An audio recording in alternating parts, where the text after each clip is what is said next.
जीवन को अगर ध्यान से देखिए तो आपको साफ दिखेगा कि आप बहुत कुछ करना चाहते हैं, लेकिन होता वही है जो होना लिखा है। आप अपने मन से हजारों योजनाएं बनाते हैं, हजारों सपने सजाते हैं, पर अंत में वही घटित होता है जो प्रारब्ध की लिखावट है।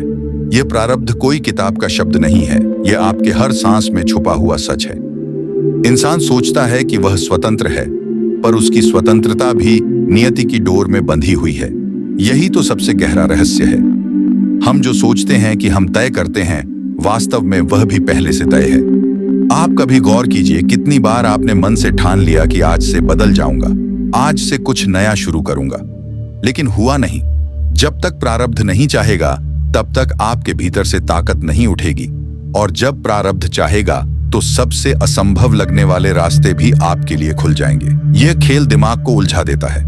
इंसान को लगता है कि वह खुद मालिक है, जबकि मालिक तो कोई और है, वही परम सत्ता, वही अदृश्य हाथ, वही भगवान। यह प्रारब्ध क्यों बनता है? यह आपके ही पिछले कर्मों का फल है। आप भागना चाहें, छुपना चाहें, इनकार करना चाहें, लेकिन फल तो आपको भोगना ही होगा, चाहे आप इसे न्याय कहें या सजा। सच यही है कि प्रारब्ध आपकी रगों में बसा हुआ है, और जब वही समय आता है तो दिमाग को मोड़ देता है, आपके कदमों को उसी दिशा में धकेल देता है जिसकी ओर आप शायद जाना भी नहीं चाहते थे। समझिए, यह जीवन नदी की तरह है। आप तैर सकते हैं, छप छप कर सकते हैं, हाथ पांव मार सकते हैं, लेकिन धारा जिस ओर जा रही है, अंततः आप उसी ओर बहेंगे। दिमाग सोचता है कि वह नाविक है, लेकिन नाव का पतवार पहले से ही धाराओं के हवाले है। यही कारण है कि बड़े बड़े राजा, संत, साधु भी कभी कभी खुद को असहाय महसूस करते हैं, क्योंकि प्रारब्ध का असर इतना गहरा है कि इंसान खुद को कठपुतली की तरह देखता है। अब सोचिए, कितनी बार आपने किसी से कहा, मैं ऐसा कभी नहीं करूंगा, और फिर वही किया। कितनी बार सोचा, मैं इस गलती को दोहराऊंगा नहीं, लेकिन फिर दोहरा दी। यह क्या है? यही प्रारब्ध का खेल है। यह दिमाग को मोड़ देता है, इसे भ्रम में डाल देता है कि आप मालिक हैं, पर असली मालिक तो वह कर्मों की गठरी है जिसे आप ढो रहे हैं। लेकिन यहाँ एक और रहस्य है। प्रारब्ध आपको पूरी तरह गुलाम नहीं बनाता। यह आपको वही अनुभव कराता है जो आपके विकास के लिए जरूरी है। भगवान ने आपको यूं ही पीड़ा नहीं दी, यूं ही सुख नहीं दिया। हर परिस्थिति, हर घटना, हर रिश्ता, सब आपके परिपक्व होने की सीढ़ियां हैं। लेकिन समस्या यह है कि इंसान देखने से इनकार करता है। वह दुख को श्राप मानता है, सुख को वरदान मानता है, लेकिन यह दोनों ही आपके भीतर छुपे हुए पाठ हैं। आप पूछेंगे, तो क्या इंसान कुछ बदल नहीं सकता? बदल सकता है, लेकिन दिशा वही होगी जो प्रारब्ध ने तय की है। जैसे कोई बीज है, उसमें नियम का वृक्ष बनने का प्रारब्ध है। आप पानी देंगे, खाद देंगे, पर उससे आम नहीं निकल सकता। आप यह नहीं बदल सकते कि वह नियम ही बनेगा, लेकिन आप यह बदल सकते हैं कि नियम कैसा होगा, कड़वा, सूखा, रोगी या हरा भरा छांव देने वाला। यही अंतर है। आप प्रारब्ध की जाति नहीं बदल सकते, लेकिन आप उसके अनुभव का स्वाद बदल सकते हैं। अब सोचिए, आपका दिमाग क्यों बार बार उलझता है? क्योंकि दिमाग को लगता है कि वह कंट्रोल में है, लेकिन जैसे ही घटनाएं उसके हिसाब से नहीं घटती, वह चिढ़ जाता है, दुखी हो जाता है, और यही दुख की जड़ है।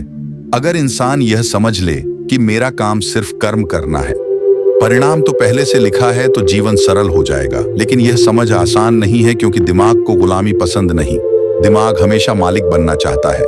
यही कारण है कि संत महात्मा कहते हैं, समर्पण कर दो। समर्पण का मतलब है यह मान लेना कि मैं सब कुछ तय नहीं कर सकता। जब आप इस सत्य को मानते हैं, तभी शांति आती है, क्योंकि तब आप परिणाम के पीछे पागल नहीं होते। आप बस करते हैं, और जो होता है उसे स्वीकार कर लेते हैं। अब जरा गहराई से सोचिए, कितने लोग हैं जिन्होंने जीवन में बहुत मेहनत की, बहुत प्रयास किया, लेकिन सफलता नहीं मिली, और कितने लोग हैं जिन्होंने मामूली सा प्रयास किया और बड़ी सफलता पाली। यह अंतर क्यों? यह प्रारब्ध है।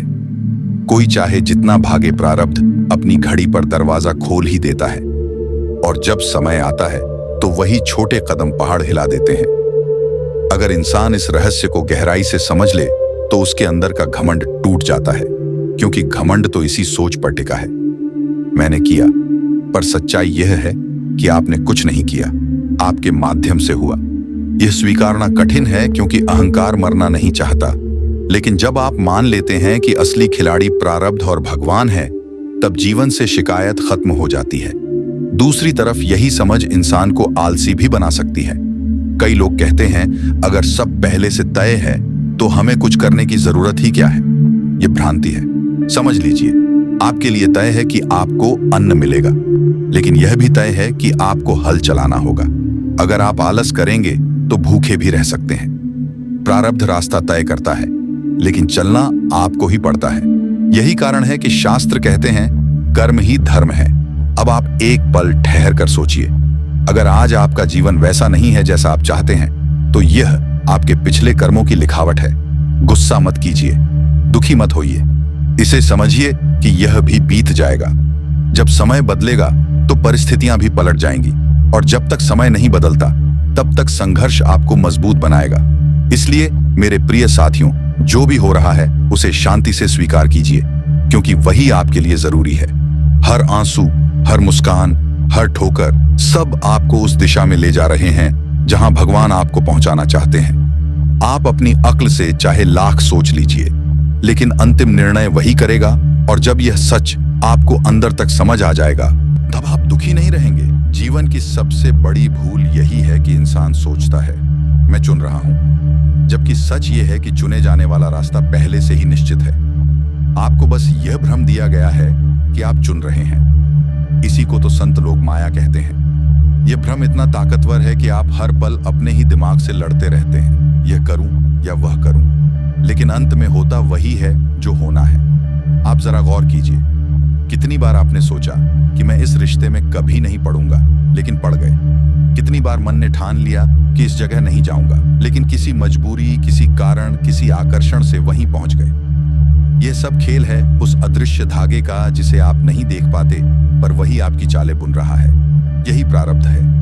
कभी कभी आपको लगता है कि आप गलती कर बैठे, आप पछताते हैं, लेकिन सोचिए अगर वही गलती आपके जीवन की सबसे बड़ी सीख बन जाए, तो अगर वही दर्द आपको भगवान के करीब ले जाए, तो तब क्या वह गलती सच में गलती थी? नहीं, वह भी प्रारब्ध का हिस्सा थी। इस संसार में जो भी हो रहा है वह आपके आत्मा की यात्रा का एक पड़ाव है। आप रुक नहीं सकते, पीछे नहीं लौट सकते, आप केवल आगे बढ़ सकते हैं। और इस आगे बढ़ने की राह को जो दिशा देता है वह है प्रारब्ध। यह आपकी आत्मा का नक्शा है, और इस नक्शे के हर मोड़ पर वही लिखा है जो आपके विकास के लिए आवश्यक है। अब जरा इस पर सोचिए, जब बच्चा जन्म लेता है तो वह कुछ नहीं जानता, लेकिन धीरे धीरे उसे जिन परिस्थितियों से गुजरना पड़ता है वे उसे ढालती हैं। कभी गरीबी, कभी अमीरी, कभी सुख, कभी दुख, सब मिलकर उसे वही इंसान बनाते हैं जो वह आगे चलकर होता है। अगर यह सब आपके हाथ में होता तो क्या आप खुद को कभी दुख देते, कभी असफलता का स्वाद चखाते? नहीं। लेकिन यही तो जरूरी है, क्योंकि बिना हार के जीत कीमत नहीं समझ आती, बिना अंधकार के प्रकाश का महत्व नहीं होता। प्रारब्ध का एक गहरा नियम है, यह आपके अहंकार को बार बार तोड़ता है। जब भी आपको लगता है कि अब सब आपके कंट्रोल में है, तभी कोई झटका आता है और आप फिर से सोचने लगते हैं मैं तो कुछ भी तय नहीं कर पा रहा। यह अहंकार का पतन ही आपको आध्यात्मिकता की ओर ले जाता है। यही कारण है कि कठिनाइयां जीवन का वरदान है, क्योंकि वे आपको झुकना सिखाती हैं। कितने लोग हैं जिन्होंने दुख झेलकर भगवान को पाया है। सुख में तो कोई भगवान को याद नहीं करता। सुख में इंसान कहता है देखो मैंने किया। ये दुख ही है जो आपको बार बार याद दिलाता है तुम अकेले कुछ नहीं कर सकते। दुख आपको ईश्वर की ओर धकेलता है। यह प्रारब्ध का सबसे सुंदर खेल है, आपको तोड़कर फिर जोड़ने का। आप सोचते होंगे कि अगर सब पहले से लिखा है तो भगवान हमें क्यों सजा देते हैं? नहीं, यह सजा नहीं है, यह सीख है। जैसे लोहे को तपाए बिना तलवार नहीं बन सकती, वैसे ही आत्मा को कठिनाइयों से गुजरे बिना उसका तेज नहीं निकलता। भगवान आपको दंड नहीं दे रहे, वे आपको तराश रहे हैं। ये समझ जब भीतर गहराई से उतर जाएगी, तब आपके आंसू भी आभार में बदल जाएंगे। देखिए, इंसान के भीतर दो ताकतें चलती रहती हैं। एक है उसका मन और दूसरी है उसका प्रारब्ध। मन बार बार अपनी इच्छाएं थोपता है, लेकिन प्रारब्ध उसे वहीं ले जाता है जहां उसे जाना है। यही कारण है कि कभी आप बहुत कोशिशों के बाद भी असफल हो जाते हैं। देखिए, और कभी बिना कोशिश के ही आपको वह मिल जाता है जिसकी आपने कल्पना भी नहीं की थी। यही तो है समय पर होना। हर घटना का अपना समय है। जैसे सुबह का सूरज दोपहर में नहीं उग सकता, वैसे ही आपकी किस्मत का फूल अपने समय से पहले नहीं खिल सकता। आप चाहे लाख खींच लें, वह नहीं खिलेगा, और जब समय आएगा तो बिना खींचे भी खिल जाएगा।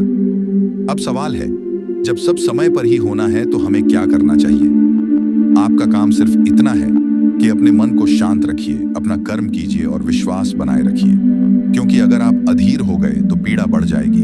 अगर आप धैर्यवान रहे तो वही परिस्थितियां आसान लगेंगी। दुख और सुख दोनों बाहर नहीं है, वे आपके मन की प्रतिक्रिया में है। याद रखिए, प्रारब्ध आपको रास्ता दिखाता है, लेकिन भगवान आपको ताकत देते हैं। अगर आप भगवान से जुड़ जाते हैं तो प्रारब्ध का बोझ हल्का हो जाता है।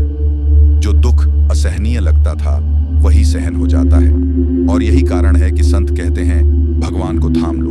क्योंकि जब आप उन्हें थामते हैं तो आप प्रारब्ध के गुलाम नहीं रहते, आप उसके साक्षी बन जाते हैं। एक साक्षी की स्थिति बहुत अद्भुत होती है।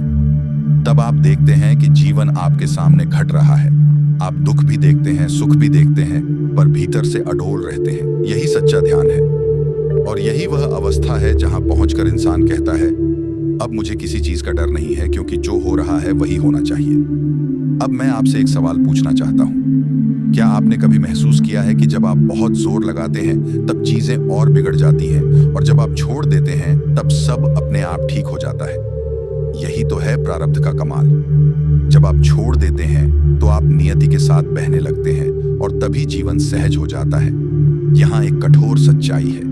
अगर आप सोचते हैं कि आप अपने भाग्य को मात दे देंगे तो आप भ्रम में हैं। आप अपने प्रारब्ध से भाग सकते हैं, लेकिन भागते हुए भी वही आपको पकड़ लेगा। आप चाहे लाख दिमाग लगाएं, लेकिन वह आपको उसी मोड़ पर ले आएगा जहां आपको पहुंचना है। यही कारण है कि महान संत कहते हैं, भाग्य से लड़ो मत, उसे स्वीकार करो, क्योंकि स्वीकार करने में ही शांति है। लेकिन याद रखिए, स्वीकार करने का मतलब हार मानना नहीं है। स्वीकार करने का मतलब है समझदारी। जैसे एक समझदार इंसान नदी की धारा के विपरीत तैरने की कोशिश नहीं करता, बल्कि धारा के साथ बहकर अपने गंतव्य तक पहुंच जाता है। जीवन में सबसे बड़ी आजादी वही है जब आप स्वीकार कर लेते हैं कि आप पूरी तरह स्वतंत्र नहीं हैं। सुनने में यह